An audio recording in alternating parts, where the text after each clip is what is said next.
વાત કરીએ આણંદની આણંદ લોકસભા 2024 ચૂંટણી ડીએન હાઈસ્કૂલ ખાતે ચૂંટણીમાં મતદાન મથકોએ ફરજ બજાવનાર મહિલા 1080 કર્મચારીઓ પોસ્ટલ બેલેટથી પોતાનો મત આપ્યો હતો।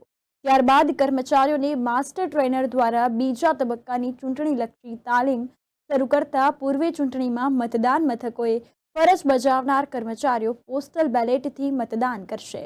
તે પૂર્વે આ ચૂંટણીમાં દરેક રૂમોમાં પોસ્ટલ બેલેટની પેટીઓને સીલ મારી પછી વોટિંગ શરૂ કરવામાં આવે અને ચૂંટણીમાં શાંતિપૂર્ણ વાતાવરણમાં યોજાય તે માટે ચુસ્ત પોલીસ બંદોબસ્ત પણ ગોઠવવામાં આવ્યો હતો।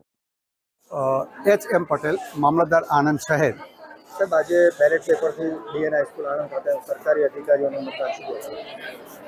આજે આ ઇલેક્શનના મહાપર્વ 7 તારીખે ગુજરાતમાં 16 આણંદ લોકસભા તેમજ ખંભાત પેટા ચૂંટણીનું પણ મતદાન થનાર છે, જેમાં કર્મચારી કે જેઓ કામગીરી સાથે જોડાયેલા છે એવા તમામ કર્મચારીઓને પોતાના મતાધિકારનો ઉપયોગ કરી શકે એ માટે આજે આ પોસ્ટલ બેલેટનું આયોજન થઈ રહેલું છે, જેમાં ખાસ કરીને મહિલા પોલિંગ સ્ટાફ છે તેઓ આજે આ મતદાનની ઉપયોગ કરી રહેલા છે।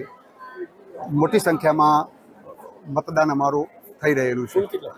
આશરે 1080 કર્મચારી આજે મતાધિકારનો ઉપયોગ કરનાર છે।